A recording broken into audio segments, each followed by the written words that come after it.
ទាតោសលើអ្នកសារព័ត៌មានលោកហែមវណ្ណាជុំវិញការរាយការណ៍ករណីហិង្សាក្នុងទីតាំងសង្ស័យថាមានការឆបោកតាមអនឡាញកាលពីរសៀលថ្ងៃទី28ខែកក្កដាឆ្នាំ2026សាលាដំបងខេត្តបន្ទាយមានជ័យបានសម្រេចផ្តន្ទាទោសលោកហែមវណ្ណាមកពីគេហទំព័រ HVNN TV Online ដោយដាក់ពន្ធនាគារចំនួន6ខែតែទោសនេះត្រូវព្យួរពីបទញុះញង់បង្កឲ្យមានភាពវឹកវរធ្ងន់ធ្ងរដល់សន្តិសុខសង្គមតាមបញ្ញត្តិមាត្រា494និង495និងបទស្ដាប់ឬថតពាក្យសម្ដីឯកជនតាមបញ្ញត្តិមាត្រា301នៃក្រមព្រហ្មទណ្ឌលោកវណ្ណាបានជាប់ពន្ធនាគារខេត្តបន្ទាយមានជ័យអស់រយៈពេល2ខែនិង2ថ្ងៃចាប់តាំងពីការចាប់ខ្លួននិងឃុំខ្លួនលោកនៅថ្ងៃទី4ខែកុម្ភៈឆ្នាំ2026និងត្រូវដោះលែងឲ្យនៅក្រៅឃុំនៅថ្ងៃទី8ខែមេសាឆ្នាំ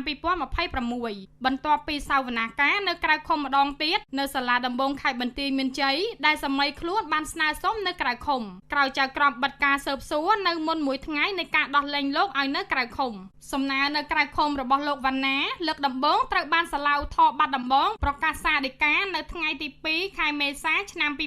2026ដោយសម្រេចតម្កល់តាមដីកាសម្រេចរបស់ចៅក្រមស៊ើបសួរនៃសាលាដំបងខេត្តបន្ទាយមានជ័យដែលបដិសេធសំណើនៅក្រៅឃុំរបស់លោកកាលពីថ្ងៃទី18ខែកុម្ភៈឆ្នាំ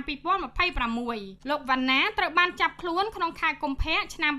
2026ក្រោយពីលោកបានធ្វើការរាយការណ៍ពីករណីហិង្សាមួយនៅអគារមួយដែលសង្ស័យថាជាទីតាំងអគារមានសកម្មភាពឆបោកអនឡាញស្ថិតនៅចម្ងាយប្រមាណពី100ទៅ200ម៉ែត្រពីខាងក្រោយបញ្ជាការដ្ឋានកងរាជអាវុធហត្ថក្រុងប៉ោយប៉ែតខេត្តបន្ទាយមានជ័យសម្រាប់ព័ត៌មានបន្ថែមសូមចូលទៅកាន់គេហទំព័ររបស់អង្គការ Liga do តាមរយៈ www.ligado-cambodia.org